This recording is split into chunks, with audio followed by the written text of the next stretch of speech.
Il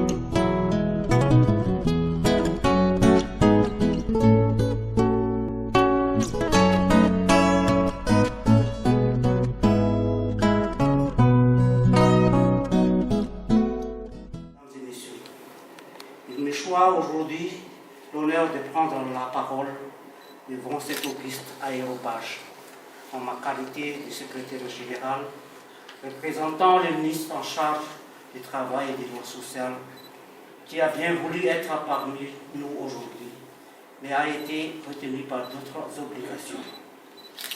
D'emblée, je peux dire que ce projet gouvernance arrive à point nommé du fait qu'il s'accorde avec des divers documents de stratégie de développement mis en œuvre à Madagascar, comme le Plan national de développement et le programme Pays pour le travail décent 2015-2019, ainsi que d'autres instruments importants utiles à l'amélioration de la situation socio-économique de notre pays. En effet, les objectifs de ces différents documents sont en parfaite harmonie avec les effets recherchés par la gouvernance, pour ne citer que la possibilité d'accession des populations vulnérables aux opportunités qui leur sont offertes, ainsi que l'efficacité des rôles des institutions publiques, de la société civile et des médias, tout en protégeant les droits humains. Tous ces instruments vont beaucoup nous aider à la promotion du travail décent, à la formalisation du secteur informel et de nous permettre de réduire les inégalités et la pauvreté. De ce fait, les rôles considérables des partenaires sociaux seront pris en compte car les objectifs ainsi déterminés requièrent des efforts de chaque entité.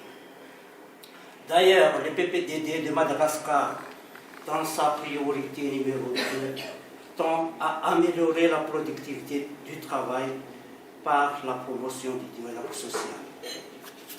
Mesdames et messieurs, la situation que notre pays a traversée a fait augmenter le poids de l'économie informelle, aussi bien en milieu rural qu'en milieu urbain.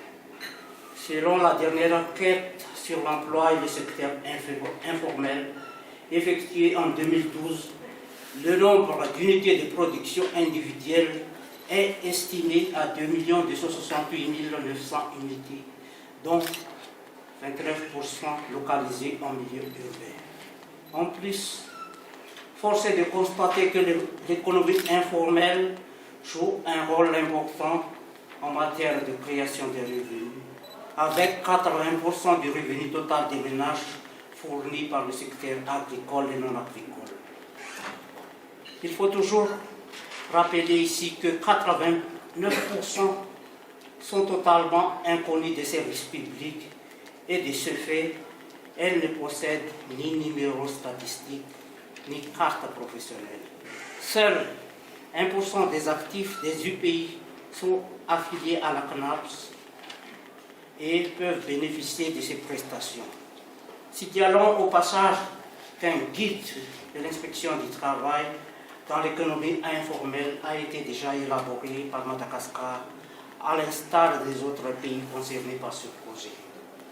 Ainsi, cet atelier national a comme objectif non seulement de recueillir les recommandations des mandats tripartites pour leur implication dans ce projet, mais aussi de continuer les consultations techniques sur l'opérationnalisation et la dissémination du guide en question.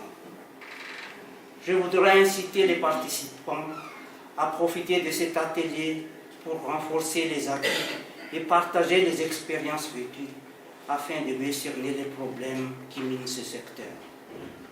Avant de terminer, je tiens à remercier le BIT qui est toujours là pour nous appuyer dans notre démarche et aussi le gouvernement français qui a bien voulu financer le présent projet à Madagascar.